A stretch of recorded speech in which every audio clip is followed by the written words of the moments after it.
Welcome to the NARPM Radio Podcast. I'm your host, Pete Neubig. And I know I say this every week, but today we actually have the best show, one of the most exciting shows that it's ever going to be happening at NARPM Radio, because I actually have my good friend, Margo Broughton. And all right, I'm going to read her bio, but full disclosure, Margo used to work with me at Empire and at Mind.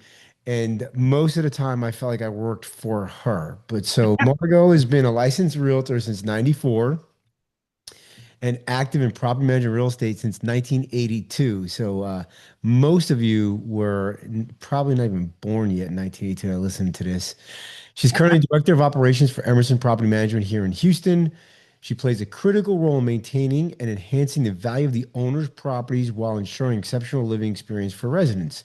Margo is currently the 2025 president of NARPM's Houston chapter and holds her TRPM and TRLS designations. Margo, it's a pleasure for you to be able to hear me and be interviewed by me, isn't it? Of course, Pete. All right, so Margo, we got to tell you got to tell your story of your journey and how you got into SFR, and please do not leave out when you ghosted me on your interview. Yeah, because that's my favorite part. So I got in this industry and again in the very, very early 80s. I was 21, I think, at the time, and that was in multifamily. And then finally, in I think it was 1999, I got into single family management through HUD. And that was, as you remember, the times shortly before the collapse. And so I managed single family homes for the U.S. Department of HUD and also Fannie Mae, Freddie Mac, Bank of America, a bunch of them during the foreclosure price crisis. So that's where I got my into single family. And then I was Something I didn't read on your bio, but you taught many courses yeah, as well. You were like the HUD go-to teaching courses around the U.S., right? that is correct. So I spent 26 weeks a year on the road out teaching realtors how to add foreclosures into their business to help build their businesses. And that was basically our take. And they were all continuing education. So I had to become certified to teach continuing education classes in 26 states. So that was fun when they That's called me from Fargo, North Dakota, and they said, "Yeah, yeah, hi Margo, we got your information. Wonder if you could fax us over some more stuff." I need Margo. We need you to come up here to North Dakota. You need to get certified. We got three people that are going to be at this class. I did teach, and I taught up there. I taught all over the place, but there was a guy that came into one of my classes, and his license number up there was 3. Wow. He was old. He was like 90 something. I don't know what. Anyway, he was there to learn about HUD homes.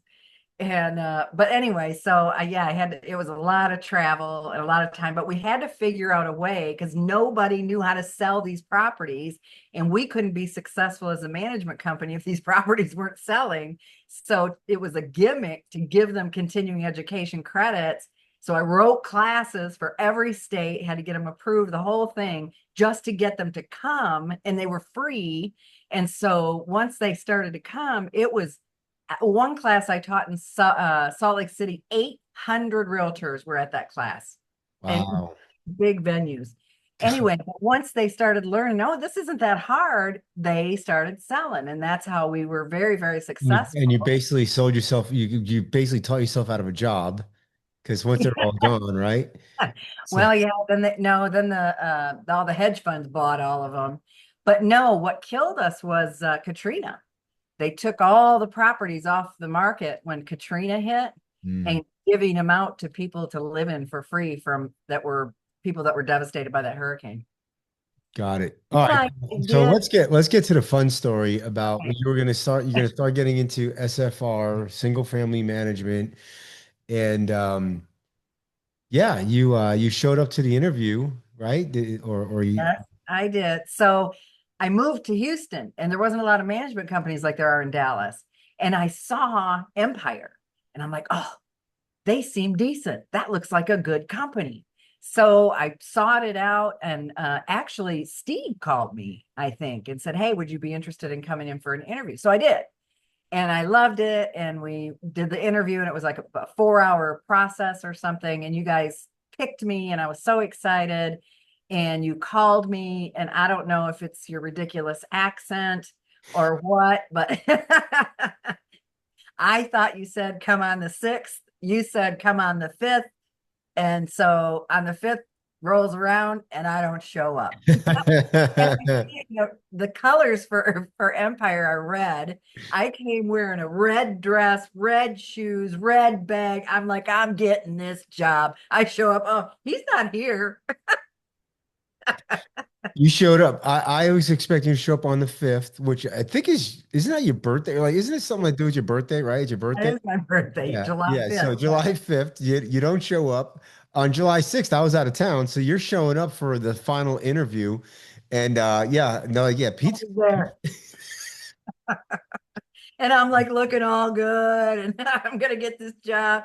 So I called the receptionist, the poor receptionist. I mean, I called her like every 5 minutes. Have you talked to him yet? Have you talked to him yet? I'm like, oh my God. I was is that so Alex? Was that Alex devastated. at the time?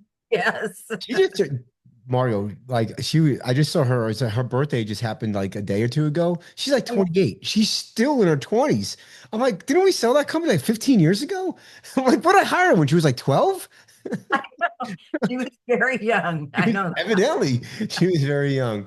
So that's funny. Okay, so evidently we got over that because you ended up working with Empire, and one of the reasons why I was able to elevate and become CEO was because I had somebody like you as director of operations. And let's fast forward and we did our stint at Mind, we did our time at Mind. I'd call it right. Yeah, there, Yeah, that's better. we did our time at Mind, and then you ended up start working for another smaller firm uh, Yes. with Cameron Tope over at Emerson Property Management. Yeah. And let's talk a little bit about Cameron hired you and he moved to California. He's like the one guy that moved to California in the last 5 years. Everybody else is moving out of there, getting the hell out of Dodge. And he's the one guy that moved into California. But how was he able to literally leave his business 2,000 plus miles away and the business is running? Well, because as you told him, he said, I really need some help here to get to that next level. And the story that I heard was you told him you need a Margo. I didn't And say you need a Margo. I said you need Margo. you need Margo. So because this is my fourth startup company, and I had enough experience and been in the industry for 40 plus years that I could have enough forethought to see where we could go.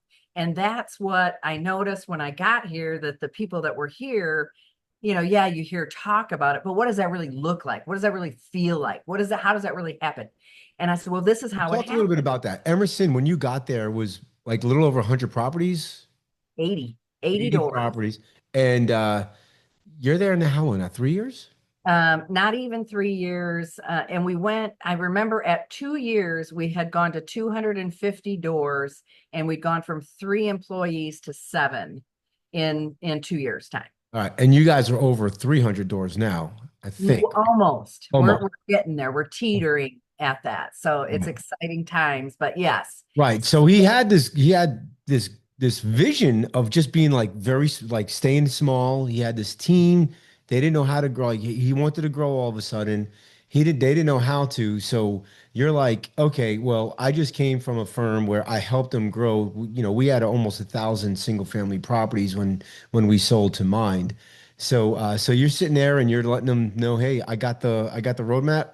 Yep, absolutely. So what I did, and for the most part, was I took what we did at Empire with a little bit lower tech, because they didn't have the tech that they have now, obviously, and did those practices and put it into tech. And so, like when we were doing it, we were doing checklists, And basically, we built the checklist in a system that could, make everything automated. And so, using those practices that you and I worked with at Empire and kind of recreated them here in a little bit different format. And I mean, Yeah, they didn't when sign we on board. when we built the processes, we basically bastardized HubSpot into tricking it into using automations and ticketing systems.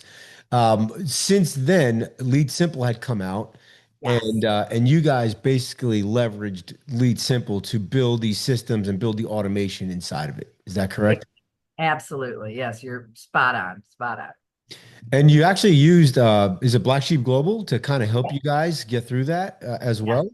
yes. Yeah, So, those guys are so smart. I mean, it sounds like they're talking in a different language half the time. so, one of the things that you did that when I talked to you, and on the last couple times saw each other, was you actually use Property Meld for your maintenance, but Yes, you also use Property Meld for listings. So, yes. all right, so you gotta talk to me about this because when you were telling me that, I was like, what the? So, for one, how did you even come up with the idea? Well, the way I thought about it was our listing agents are a vendor of ours, right? Basically. So if you have an outside listing agent and don't have somebody on your staff, which is how we worked at that time, they are a vendor. So why not send them melds or job requests through melds like we do our plumbers and our electricians and everybody else? And why don't we have them upload their invoices through meld like the plumbers do, like the electricians do, like everybody else does?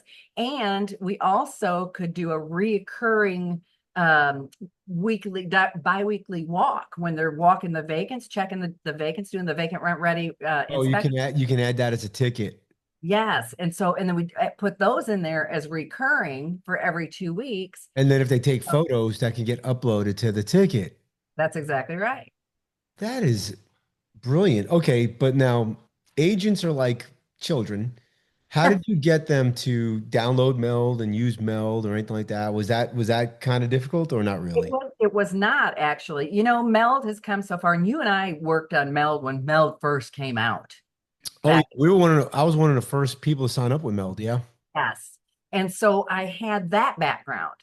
Had I not had that background, I probably wouldn't have thought of this. And it's come so far now with the reoccurring and the projects, and it does so much more now than it did even then. And it's easy. And now they can do it from their phone or their iPad. Have you told Meld about this? No, You're using it? I don't think I have. But I So don't think anybody else is you're doing. you're gonna be on our webinar next Tuesday, right? Okay. I Yes, think I see I'm you signed signed up up. for Ray is going to be on that. Well, obviously, this is going to come out way after that. So sorry about it, everybody. Maybe we'll cut this. But Mel is going to be on one of our webinars, and you need to let Ray know. that. Okay, I'm Okay. signed up for that webinar. Awesome. Okay. So now, because, Cameron invested in hiring you, talk to me about how Cameron can sit in San Diego, flirt with his girlfriend and fiance and his wife now. How involved is he in the business? How often do you guys talk? What numbers or reports are you preparing for him? Like Okay. how does that work? Let me clarify first that his wife, his fiance, and his girlfriend are all the same person. Let me just clarify that for Mary right Speaking, now. you're speaking Pete now. Yes, this is what Pete means. And I feel like we're back at Empire. I Okay, know. what Pete said. Okay, Mr. Owner. What Pete said is this. Yeah, I have to translate. You do. So we use the traction meeting method. EOS. Uh-huh. Yes, just like we did at Empire. And so we have our L10 meetings every week. So every Monday we start our week with that meeting and determine, our issues and what needs to be resolved throughout the week. And so we have that meeting every Monday. And then quarterly, he comes to town and we have the whole staff meet at some location somewhere, and we meet for 2 days. And you're doing your offsites then. Yes, and we do our offsite. So that's how we're doing it, pretty much nonstop. And then, of course, during the week, as it comes up for issues and things like that, that we need more staff involvement, then we do video meetings. And so we do a lot of video meetings, probably more than I'd like to do, but we all work from home, so we don't have a brick and mortar building. So that's how we do it. And it seems to work really well. And he was able to leave to get married and leave for 2 weeks and not even look at his computer. And Is, so that is, was a great thing for him. is he involved in operations at all at this point in time? Well, I have to slap his hand every once in a while. That sounds familiar. Yeah. Use the same ruler. So, but no, he absolutely is. And there's if I'm thinking of a process, he has me write it out, and then we talk about it. We use Trello cards too a lot to Okay. do a lot of ideas building and share those with team members that need to be involved with, building guidebooks. Like I wrote an owner handbook that has all Emerson's processes with photos and how to use their portal and things like that. And so when I'm writing a book like that, then obviously I give it to him, and he looks, make sure I'm not missing anything and that sort of thing. But he's not in the day to day. He's not talking to residents, not talking to Oh, owners. no, No. absolutely not. That's just No, you we and the do team. And then one-on-ones with owners, for investor education and stuff like that. But no, he does not talk to so owners. he's No. doing the proactive work, dealing with the higher level type stuff. You're dealing with the team, Yes. and you're dealing with escalations. And then if anything has to get past you, then it goes to him. Yes, but rarely does that happen. Oh man, Margo was the best. She was like my bouncer. I used to like my bodyguard. I didn't have to deal with any owners. Only when I was a lot bigger then, though. the only time I had to deal with owners when we got a Trek complaint or or a lawsuit. Our lawsuit, yeah. And even Right? then, I'd put all the stuff together for you. That is true. That is true.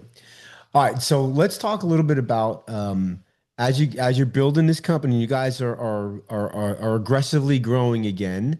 Yes. Um, Talk about how important it is for these systems. So Lead Simple is basically saving your bacon, and as you hire new people, how does it get the new people? Like, does it help with the training? Does it help get them on board quicker? Like, talk a little bit about that. That is a great question. And I will tell you what we did. So you can build systems in Lead Simple. For those of you who don't know what Lead Simple is, you can build systems. So you can build your onboarding system, for example, or your lease renewal system, or any of them. Mhm. So we built a new hire system Ah, in Lead Simple. okay. When a new hire comes in, we kick off a new hire process, and they get tasks. Okay, watch this webinar, or fill out these forms, and what Lead Simple does is it will give them a task, and when they check it off, Lead Simple will automatically send them the next task.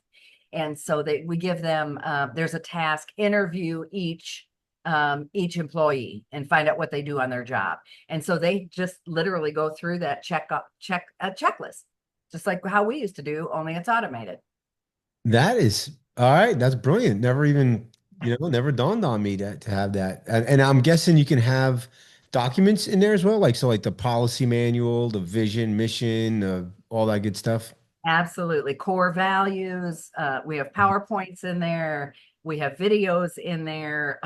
The property management agreement. Okay, today you're going to learn the property management agreement and come back with 10 questions about it. Okay. And then today, here's our lease. You're going to learn the lease, come back with Right. 10 Yeah, questions. like so you have a training video of the PMA and a training video of the lease. Yes, exactly. So yeah, and it's all in Lead Simple, and they have to check off all the boxes to advance to the next step. And how is that working out? It's working amazing, and it goes out 90 days. So it gives them their very starting time, and then tells them by day 30, these are the things you should be doing. By day 60, these are the things you should be doing. And then in between that, every month we do, kind of a evaluation to see where they are and if they are where they should be. Is this for anybody that comes in the organization? So remote team Anybody, member. yes, anybody that comes in, but it's designed to property managers or resident managers or things like that. So it will kick off the appropriate training for that person. Wow. Okay. So yeah, like so you even have like specialized training. So like if I'm a maintenance coordinator, I might have a different training path than somebody who's a resident services manager. Absolutely. Yes. Yes. Like you would, if you were the maintenance person, you would probably be more focused on property meld rather than building them. So honestly, you should put something together and teach that at NARPM National or NARPM Broker Owner. I think Oh, that would be I think that'd I, be brilliant. I, Whether you don't have to use Lead Simple, but just the concept of having that and putting it in Lead Simple or an Apply or a HubSpot or something like that, I think it's brilliant. we put everything in there, Pete. I even put in there a day off request. If you want to take a vacation, you kick off a vacation request in Lead Simple. Really?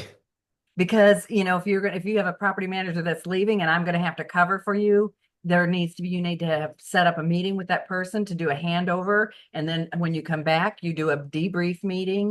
You have to put it on the timesheet, you have to put it in, people have to know you're going to be gone, you have to look to see, well, who's off that same time. So there's multiple steps in taking time off. It's super simple, those are really simply built systems, but the more I can put in the system, the more times. You used to tell me, can you do it 50 times a month?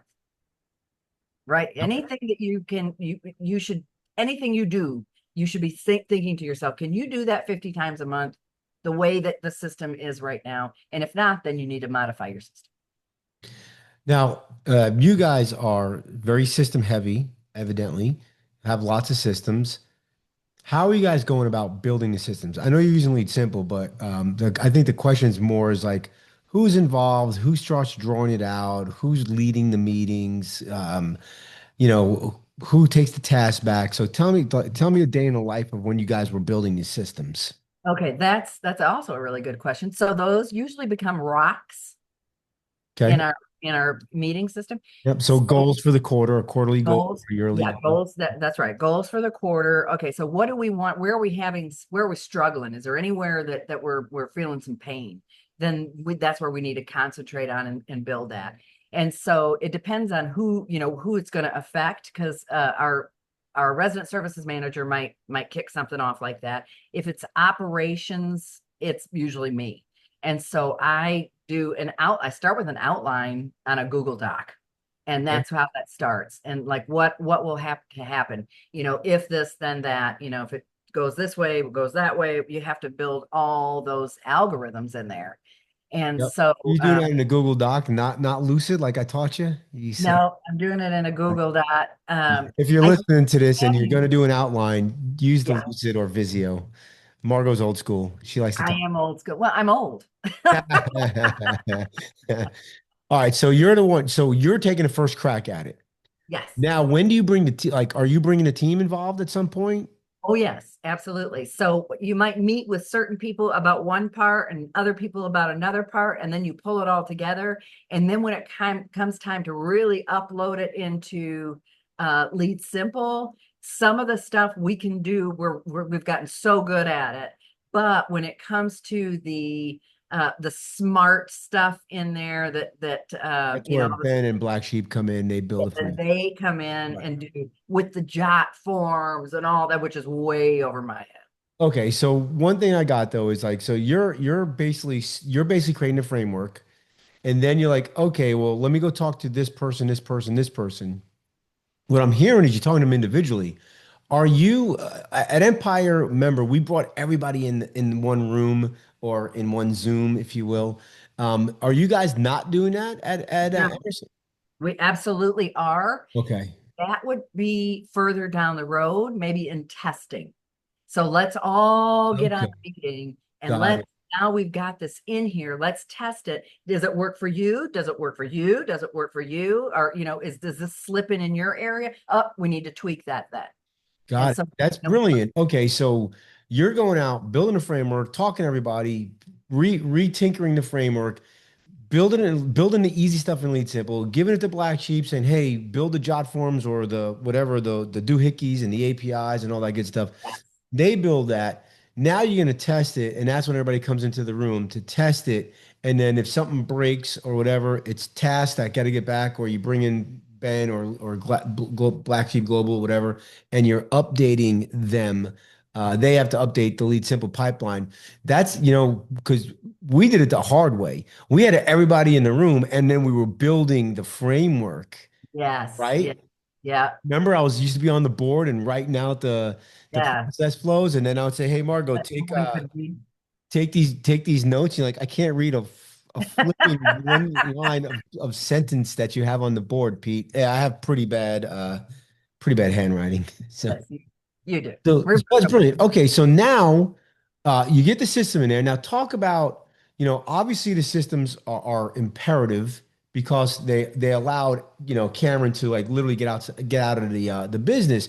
But how is it imperative for you, your clients, your residents, your property managers, right? There's so many positives about having a good system. So talk about some of those things. I think the one thing that is more important than any other is to make sure that you're building in communications, whatever system you're using, you got to build the communications in because people don't have time to communicate. They're busy, they're doing it never stops in this business, right? You know what? Like how many times at Empire we were actually working on something, but we didn't send anything out. And then the investor calls us or reaches out to us, and now they're upset, even though Yes, we've been working on it because they felt they had to manage us.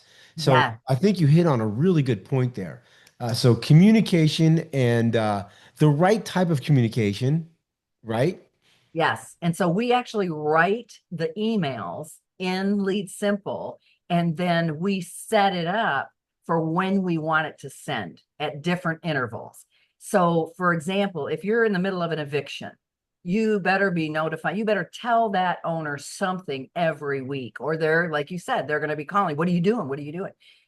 When you're in a make ready, they want to know every week at least, what is going on with that make ready. So those are high stress Property's times for vacant. When owners. the property's vacant, they want to. Yep. And one of the mistakes we made early on is that we wrote like 6-page emails to everybody, and then at the end said, "Well, call us." And then I always used to get mad. Why is this phone always effing ringing? And when we looked at all the things that we were sending out, it was like these long emails that no one was listening to. They go at the bottom and say, "Call us." And Yeah, we changed them all to, I think, 2 sentences, 3 bullet points, and no phone number. And guess what? The phone stopped ringing. yeah. And so what we put at the bottom of almost every email we send? No action needed. Yeah, that's great. Like, That's a great don't idea. freaking call me. We got it. Don't call us. And then now we just recently started doing videos where Mark. quarterly we're looking at videos and sending it to the owner with an overview of their finances for that quarter. I like And that. we're just I think also in your emails that you send out, you can do a little video of like, if you want to see what the eviction process in Houston, Texas looks like, click here, right? Then it gets you more SEO, gets you more links, and of course it's less phone calls because you literally have the video that answers all that stuff, yes, which is nice as well. I think it's important so the communication thing is so my guess is once you built this, a lot less phone calls and emails coming inbound from your especially owner clients. Is that right? significant. It is significant. Yes, Which means less $5 an hour job that your property managers have to do, responding and all this stuff. They get to do their work. yes, Um, the other thing that I believe systems does is it really gives all your clients the same type of level of service. yes. Right. Yes, and it also, that's a really good point because it also keeps things very consistent with the tenants. You're not going up and down. There's one process for tenants. We have one right now. Well, his mother's sick, so he thinks he doesn't have to pay late fees because of that. And we're heartless because we make him. Well, you get all kinds of trouble when you do something for one and not all. That's And right. so it keeps it very, very consistent and safe. One of the things that we're doing at VPM is we're creating what we call them KBAs, knowledge base articles. And early on, we found out like when people were emailing, our customer success team, our customer service team, and they would email them back kind of their thoughts on how to answer the deal. We found it wasn't consistent. And so what we have implemented now is you are not allowed to answer anybody without a KBA.